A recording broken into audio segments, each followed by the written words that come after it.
Have you ever noticed that almost everything gets more expensive over time? A house that once cost $150,000 might now sell for over $500,000. A concert ticket that used to cost $30 could easily cost $100 today. Even the groceries you buy every week seem to cost more year after year. But why? Why do prices keep rising instead of staying the same? Is it simply because companies are becoming greedier? Are governments printing too much money? The answer lies in one of the most powerful forces shaping the modern economy: inflation. Inflation affects almost every part of your life. It changes what your salary can buy and how much your savings are worth. But what exactly is inflation? Why does it happen? And if prices keep rising, is there anything you can do to protect your money?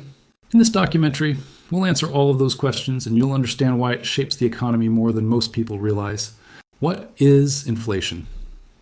At its core, inflation is the gradual increase in the prices of goods and services over time. Another way to think about it is that inflation reduces the purchasing power of your money. Purchasing power means how much your money can buy. Imagine you have $100 today. If that money can buy 20 grocery items this year, but only 18 items next year, your $100 hasn't changed, but its purchasing power has. In other words, your money has become less valuable because prices have increased. This is why people say inflation doesn't just make things more expensive, it reduces the value of your money. Inflation doesn't mean every price rises at the same rate. Some products may become much more expensive while others barely change. But if inflation slowly reduces the value of money, what actually causes it in the first place? Let's find out. Why does inflation happen? Economists generally point to four main causes. The first is called demand-pull inflation. Imagine a small town with 20 apartments available for rent. Normally, around 20 families are looking for a place to live, so rents remain stable. But then, hundreds of new workers move into the town after a large company opens a new factory.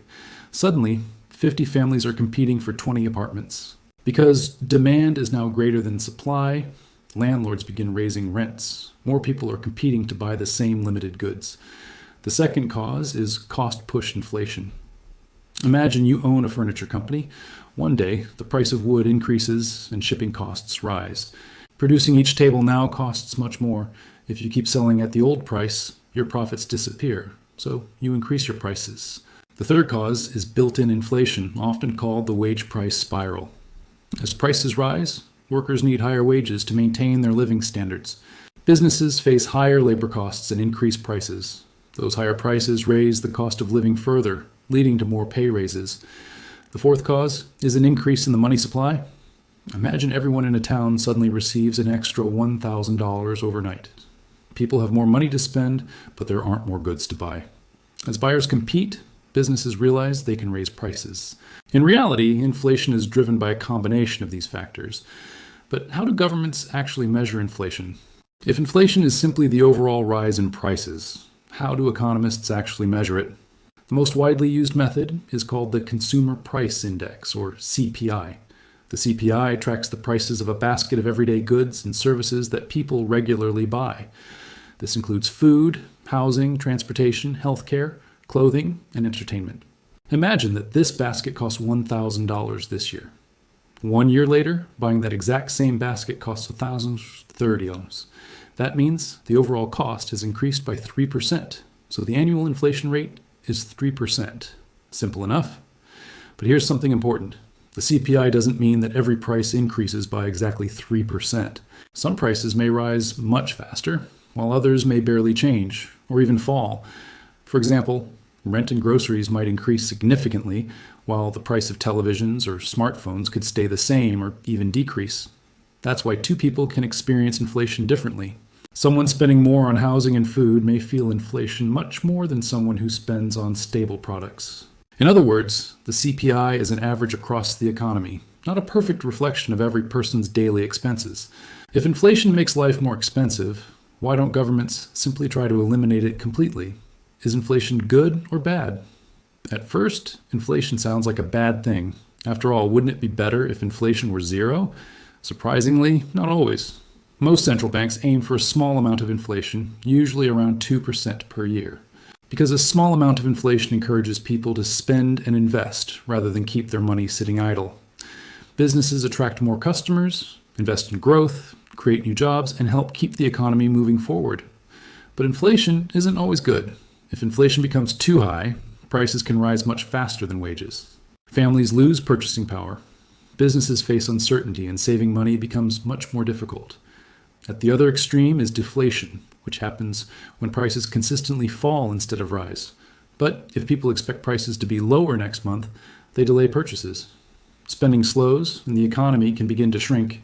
History has shown that prolonged deflation can be just as damaging. The worst case, however, is hyperinflation. Hyperinflation is where prices rise so rapidly that money can lose its value within weeks or even days. In countries like Zimbabwe, people needed stacks of cash just for basics because prices increased faster than income.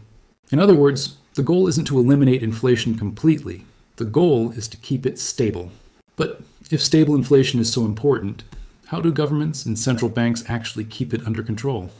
How do governments control inflation? Keeping inflation under control is one of the biggest responsibilities of central banks and governments.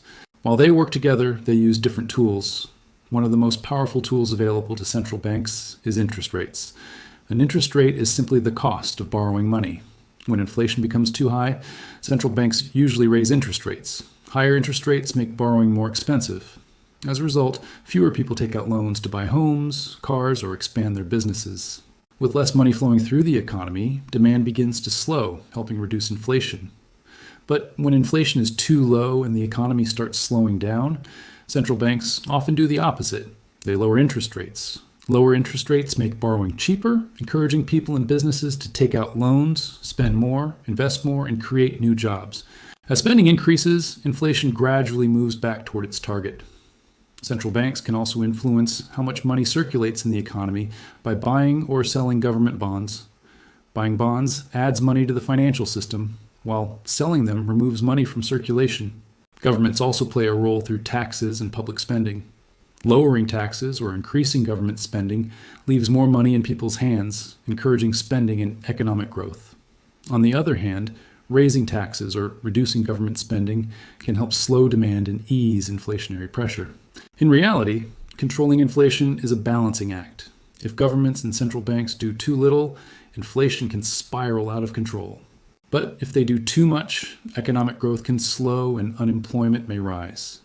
So, if inflation is impossible to avoid completely, how can you protect the value of your own money? The truth is, inflation is a normal part of almost every modern economy. You may not be able to stop it. Imagine you put $10,000 in a safe and leave it there for the next 20 years. The number on the bills never changes, but what that money can actually buy will likely be much less than it is today. That's why many people choose to invest. Over the long run, assets such as stocks, real estate, and gold have historically outpaced inflation, helping investors preserve their purchasing power.